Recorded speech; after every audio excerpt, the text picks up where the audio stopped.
Hello बच्चों, good morning. बच्चों, आज मैं आप लोग को हिंदी का पाठ 22 बसंत आ गया पढ़ाने वाली हूँ। बसंत के बारे में लेखक ने क्या लिखा है इसके बारे में पढ़ेंगे। इसको लिखने वाले हजारी प्रसाद द्विवेदी जी हैं। इनका जन्म सन 1907 ईस्वी में और इनकी निधन अर्थात मृत्यु सन 1989 ईस्वी में हुआ था। आचार्य हजारी प्रसाद द्विवेदी का जन्म बलिया उत्तर प्रदेश जिले के दूबे का छपरा नामक गांव में हुआ था। उन्होंने काशी में साहित्य, ज्योतिष तथा संस्कृत का अध्ययन करके आचार्य की उपाधि अर्थात पदवी प्राप्त की। ये सन 1947 से 1950 तक शांति निकेतन में हिंदी भवन में निदेशक रहे। स्वाध्याय, चिंतन, रविंद्र संपर्क द्वारा उन्होंने अपनी दार्शनिक सांस्कृतिक मान्यताओं का निर्माण किया है। यहाँ पे हजारी प्रसाद द्विवेदी जी के बारे में बताया गया है कि इनका जन्म 1907 ईस्वी में हुआ और इनकी मृत्यु 1989 ईस्वी में हुई। आचार्य हजारी प्रसाद द्विवेदी का जन्म बलिया उत्तर प्रदेश जिले के दूबे का छपरा नामक गांव में हुआ था। इन्होंने काशी में साहित्य, ज्योतिष तथा संस्कृत का अध्ययन करके आचार्य की पदवी प्राप्त की। ये सन 1947 से 1950 तक शांति निकेतन में हिंदी भवन में निदेशक रहे। स्वाध्याय यानी स्वयं के अध्ययन से, चिंतन से, रविंद्र के संपर्क द्वारा उन्होंने अपनी दार्शनिक सांस्कृतिक मान्यताओं का रचना किया, निर्माण किया। आगे पढ़ेंगे। आगे है, द्विवेदी जी एक निबंधकार, समालोचक, उपन्यासकार तथा शोधकर्ता इतिहास के रूप में सुविख्यात हैं। सुविख्यात का मतलब होता है अत्यंत प्रसिद्ध, प्रख्यात। अशोक के फूल, कुटज, कल्पलता तथा विचार और वितर्क आदि निबंध संग्रह, बाणभट्ट की आत्मकथा, पुनर्वा तथा अनाम दास का पोथा आदि उपन्यास तथा कबीर, सूरदास, हिंदी साहित्य का आदिकाल, हिंदी साहित्य का इतिहास जैसे समीक्षा कृतियाँ उनकी कीर्ति यानी यश की पताकाएँ यानी ध्वज हैं। बिंबात्मक चित्रण के कारण द्विवेदी जी के निबंध अवंतिपूर्ण यानी एकता के साथ एवं संश्लिष्ट यानी मिले हुए हैं। आगे पढ़ते हैं। प्रस्तुत निबंध में लेखक का अपना प्राकृतिक प्रेम दिखाई देता है।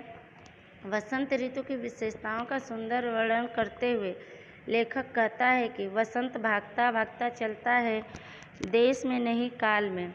किसी का वसंत 15 दिन का है तो किसी का 9 महीने का। इस निबंध में लेखक का हंसमुख व्यक्तित्व यानी पहचान झलकता है अर्थात दिखाई देता है। आगे द्विवेदी जी के बारे में बताया गया है कि द्विवेदी जी एक निबंधकार, समालोचक, उपन्यासकार तथा शोधकर्ता इतिहास के रूप में अत्यंत प्रसिद्ध हैं। इनके द्वारा लिखे गए अशोक के फूल, कुटज, कल्पलता तथा विचार और वितर्क आदि निबंध संग्रह हैं। बाणभट्ट की आत्मकथा, पुनर्वा तथा अनाम दास का पोथा आदि उपन्यास तथा कबीर, सूरदास, हिंदी साहित्य का आदिकाल, हिंदी साहित्य का इतिहास जैसी समीक्षा इनकी कृतियाँ यानी इनके द्वारा लिखी गई इनकी यश की ये ध्वज है। बिंबात्मक चित्रण के कारण द्विवेदी जी के निबंध एकता से पूर्ण एवं मिश्रित हो गए हैं। यह जो पाठ लिखा गया है, प्रस्तुत निबंध में लेखक ने अपने कुदरत के प्रति प्रेम जो है वो दिखाई देता है। इनके निबंध में वसंत ऋतु की विशेषताएं यानी खासियत का सुंदर वर्णन करते हुए लेखक कहता है कि वसंत भागता भागता चलता है, देश में नहीं काल में। किसी का वसंत 15 दिन का होता है तो किसी का 9 महीने का।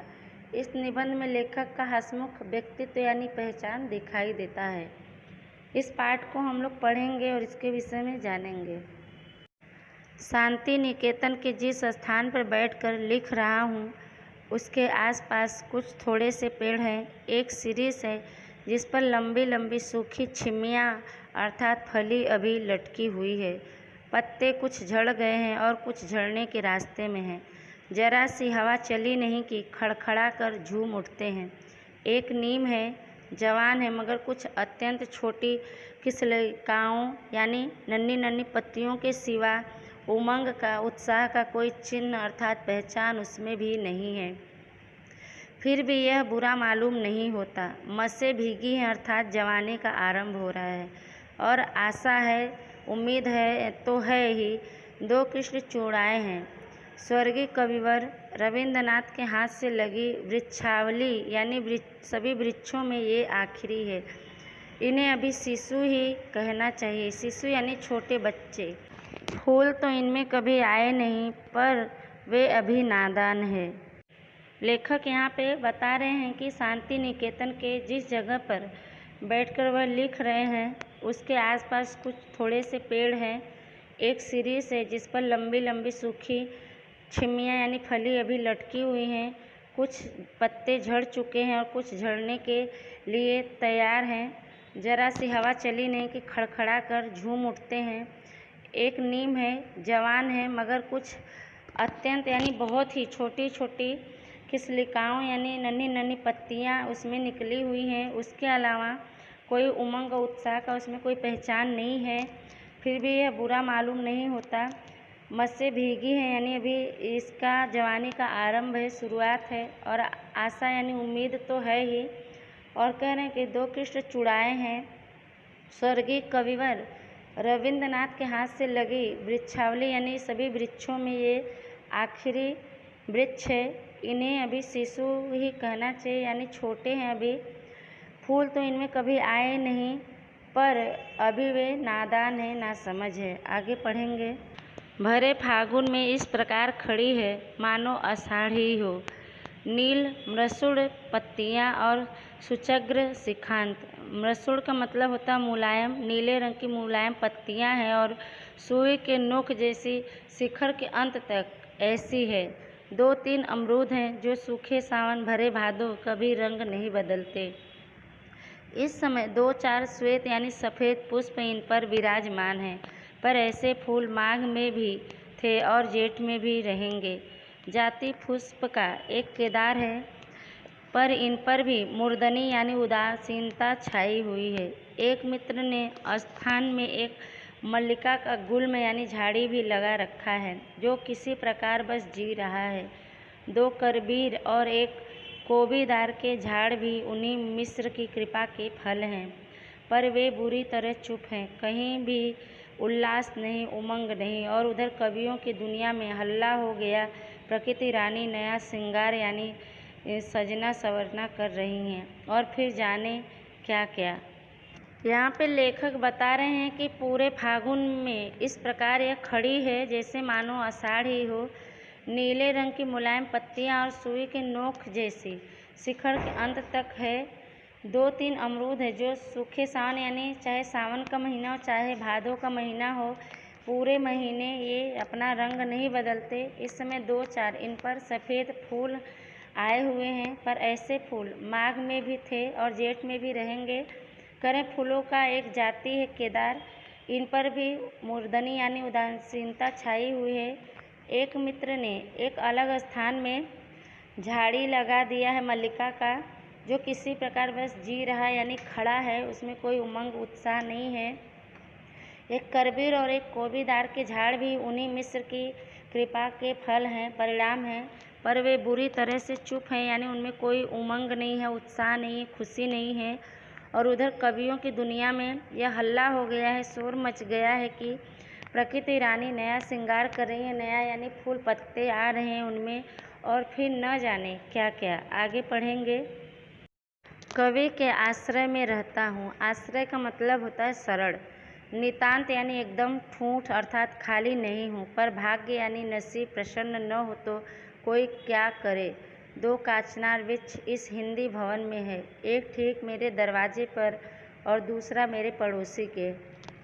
भाग्य की विडंबना यानी मजाक देखिए कि दोनों एक ही दिन के लगाए गए हैं। मेरा वाला ज़्यादा स्वस्थ और सबल यानी मजबूत है, पड़ोसी वाला कमज़ोर मरियल, परंतु इसमें फूल नहीं आए और वह कमबख्त कंधे पर से फूल पड़ा है। मरियल सा पेड़ है, पर क्या मजाल कि आप उसमें फूल के सिवा और कुछ देखें। पत्ते हैं ही नहीं और टहनियाँ फूलों से ढक गई है। मैं रोज़ देखता हूँ कि हमारे वाले मियाँ कितने अग्रसर हुए यानी आगे बढ़े। कल 3 फूल निकले थे, उनमें 2 तो एक संथाल यानी आदिवासी जात की बालिका यानी लड़की तोड़कर ले गई। एक रह गया था। मुझे कांचनार फूल की ललाई यानी लालिमा बहुत भाती है, अर्थात अच्छी लगती है। सबसे बड़ी बात यह है कि इन फूलों की पकौड़ियाँ भी बन सकती हैं, पर दुर्भाग्य देखिए कि इतना स्वस्थ यानी मजबूत पेड़ ऐसा सूना पड़ा हुआ है और वह कमज़ोर दुबला लहक उठा है। कमज़ोरों में भावुकता ज़्यादा होती होगी। यहाँ पे बता रहे हैं कि कवि के शरण में रहता हूँ, आश्रय में रहता हूँ, एकदम नितांत का मतलब एकदम ठूठ नहीं हूँ, खाली नहीं हूँ, पर भाग्य यानी नसीब प्रसन्न न हो तो, खुश न हो तो कोई क्या करे। लेखक यहाँ कह रहे हैं कि दो कांचनार वृक्ष यानी पेड़ इस हिंदी भवन में है, एक ठीक मेरे दरवाजे पर और दूसरा पड़ोसी के दरवाजे पर। लेकिन नसीब की मजाक देखिए कि दोनों एक ही दिन लगाए गए।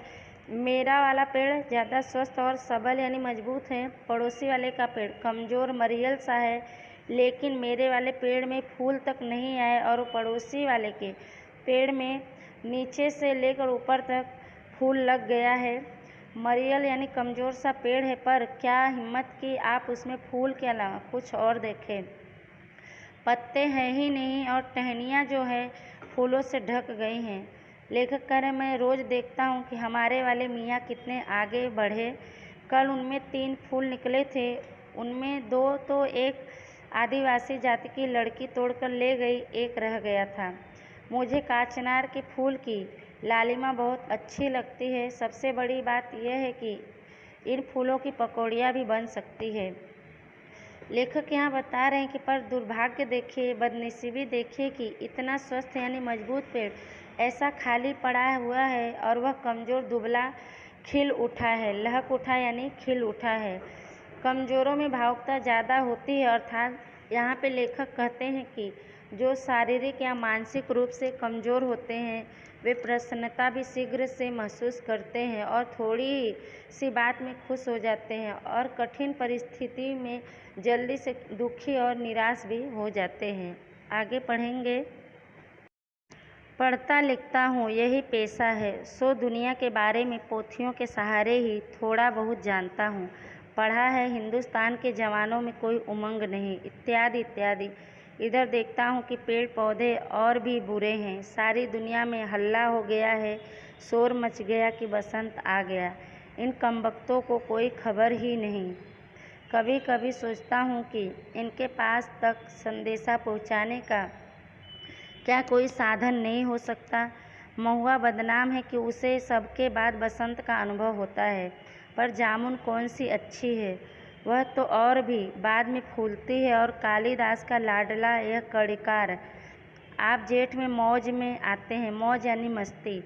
मुझे ऐसा लगता है कि बसंत भागता भागता चलता है देश में नहीं काल में। किसी का बसंत 15 दिन का है तो किसी का 9 महीने का। मौजी है अमरूद, 12 महीनों इसका बसंत ही बसंत है। हिंदी भवन के सामने गंधराज पुष्पों की पात है, ये अजीब है। वर्षा में ये खिलते हैं लेकिन ऋतु विशेष के उतने कायल यानी समर्थक नहीं हैं, मुरीद नहीं हैं। पानी पड़ गया तो आज भी फूल सकते हैं। कवियों की दुनिया में जिसकी कभी चर्चा नहीं हुई ऐसी एक घास है विष्णु कांता। हिंदी भवन के आंगन में बहुत है, कैसा मनोहर नाम है। फूल और भी मनोहर होते हैं, जरा सा तो आकार होता है, पर बलिहारी उस नील मेदुर रूप की बादल की बात छोड़िए, जरा सा पुरवैया बह गई तो इसका उल्लास देखिए। बरसात के समय तो इतनी खिलती है कि मत पूछिए। मैं सोचता हूँ कि इस नाचीज यानी तुच्छ लता को संदेश कैसे पहुँचता है। थोड़ी दूर पर वह पलाश ऐसा फूला हुआ है कि ईर्ष्या यानी जलन होती है, मगर उसे किसने बताया है कि बसंत आ गया है। मैं थोड़ा थोड़ा समझता हूँ, बसंत आता नहीं ले आया जाता है, और जो चाहे और जब चाहे अपने पर ले आ सकता है। वह मरियल कांचनार ले आया, अपने मोटे राम तैयारी कर रहे हैं और मैं। लेखक कहते हैं कि पढ़ता लिखता हूँ, यही पेशा है, यही काम है मेरा, सो दुनिया के बारे में किताबों के सहारे ही थोड़ा बहुत जानता हूँ। पढ़ा है कि हिंदुस्तान के नौजवानों में कोई उमंग नहीं है, उत्साह नहीं है, और चीज़ें मैं पढ़ता हूँ। और फिर इधर देखता हूँ कि पेड़ पौधे और भी बुरे हैं, उनसे भी बुरी स्थिति है इनकी। सारी दुनिया में यह शोर मच गया है कि बसंत आ गया है, पर इन कमबख्तों को कोई खबर ही नहीं, सूचना ही नहीं, इनमें कोई उत्साह ही नहीं है। हरियाली नहीं आई, फूल नहीं लगे। कभी कभी सोचता हूँ कि इनके पास तक संदेशा यानी सूचना पहुँचाने का कोई साधन नहीं हो सकता क्या? महुआ बदनाम है कि उसे सबके बाद बसंत का अनुभव होता है, उसे महसूस होता है, पर जामुन कौन सी अच्छी है, वह तो और बाद में भी फूलती है, यानी उसमें फूल लगते हैं और फल लगते हैं। और कालिदास का लाडला यह कड़िकार, ये जेठ में मौज में आते हैं, और मुझे ऐसा लगता है कि बसंत भागता भागता चलता है देश में नहीं काल में। अर्थात यहाँ पे लेखक कहते हैं कि पेड़ों के माध्यम से किसी पेड़ में फूल जेठ में, तो किसी में आषाढ़ में, तो किसी में से वर्ष भर। उसी प्रकार मनुष्य के जीवन में उमंग और उत्साह कभी भी आ सकता है, किसी समय भी आ सकता है। इसलिए लेखक ने कहा है कि बसंत भागता भागता चलता है देश में नहीं काल में। और लेखक आगे कहते हैं कि किसी का बसंत 15 दिन का है, तो किसी का 9 महीने का। अर्थात किसी के जीवन में खुशी थोड़े दिन के लिए आती है, खुश होते हैं लोग, कोई कोई पूरे महीने सालों खुश रहता है। मौजी है अमरूद, 12 महीने इसका बसंत ही बसंत। और अमरूद के पेड़ को करें कि ये हमेशा मौज में रहता है, 12 महीने इसका बसंत ही बसंत, यानी हमेशा प्रसन्न रहता है। हिंदी भवन के सामने गंधराज फूलों की पात है, ये अजीब है। बरसात में ये खिलते हैं, लेकिन ऋतु विशेष में, यानी जब खास ऋतु आता है उसके कोई खास ऋतु के ये मुरीद नहीं है, समर्थक नहीं है। पानी पड़ गया तो आज भी ये फूल सकते हैं। कवियों की दुनिया में जिसकी कभी चर्चा नहीं हुई, बात नहीं हुई, ऐसी एक घास है विष्णु कांता, जो हिंदी भवन के आंगन में बहुत है। करें एक ऐसा मनोहर नाम है, मन को मोहने वाला नाम है। फूल और भी मनोहर होते हैं, जरा सा इसका आकार है, बनावट है, पर बलिहारी है उस नील मेदुर रूप के, नीले रंग के रूप की। बादल की तो बात छोड़िए, जरा सी पुरवैया हवा बही तो उसका उमंग देखिए, उल्लास देखिए। बरसात के समय तो इतनी खिलती है कि मत पूछिए। मैं सोचता हूँ कि इस नाचे यानी तुच्छ लता को खबर कैसे पहुँचता है। थोड़ी दूर पर वह पलाश का ऐसा फूला हुआ है कि मुझे जलन होती है, मगर उसे किसने बताया कि बसंत आ गया है। लेखक कह रहे हैं कि मैं थोड़ा थोड़ा समझता हूँ कि बसंत आता नहीं है, ले आया जाता है। अर्थात यहाँ पे लेखक कहते हैं कि इसी प्रकार मनुष्य के जीवन में भी कुछ लोग हमेशा खुश और उत्साहित होते हैं, अर्थात उनका बसंत है। कुछ लोग उमंग और उत्साहित नहीं होते, अर्थात उनके जीवन में बसंत अर्थात यौवन आता ही नहीं। इसलिए यहाँ पे लेखक कहते हैं कि बसंत आता नहीं, ले आया जाता है, यह कालकृत नहीं है। आगे लेखक कहते हैं कि जो चाहे और जब चाहे अपने पर ले आ सकता है, वह मरियल कांचनार ले आया है, और अपने मोटे राम अभी तैयारी कर रहे हैं। और मैं आगे पढ़ेंगे। मुझे बुखार आ रहा है, यह भी नियति का मजाक ही है। सारी दुनिया में शोर हो गया है कि बसंत आ रहा है, और मेरे पास आया बुखार। अपने कांचनार की ओर देखता हूँ और सोचता हूँ, मेरी ही वजह से तो यह नहीं रुका है। यहाँ पे लेखक कह रहे हैं कि खुशी यानी पेड़ के माध्यम से कह रहे हैं कि खुशी लाया जाता है, अपने आप से नहीं आता है। जब जो चाहे अपने जीवन में उमंग उत्साह ला सकता है, उसके लिए किसी बहाने की आवश्यकता नहीं है, किसी चीज़ के इंतज़ार करने की ज़रूरत नहीं है। कह रहे हैं कि मुझे बुखार आ रहा है, ताव आ रहा है, यह भी भगवान का, प्रकृति का मजाक ही है, विडंबना है। सारी दुनिया में यह हल्ला हो गया है कि बसंत आ रहा है, और मेरे पास क्या आया है, बुखार आया है, मुझे इस समय ताव आ गया है। अपने कांचनार की ओर देखता हूँ तो मैं भी यही सोचता हूँ कि कहीं मेरे कारण से ही तो यह रुका नहीं है। बच्चों, यह पाठ आपका समाप्त हुआ। इस वीडियो को ध्यान से सुनिएगा, आगे का पाठ आगे के वीडियो में पढ़ाया जाएगा। जितना पढ़ाया गया है आप लोग ध्यान से उसको सुनिए। लेसन सभी को पूरा करना है। इसमें शब्दार्थ और मुहावरे दिए गए हैं, वो भी नोट में लिख लेना है। तब तक के लिए धन्यवाद।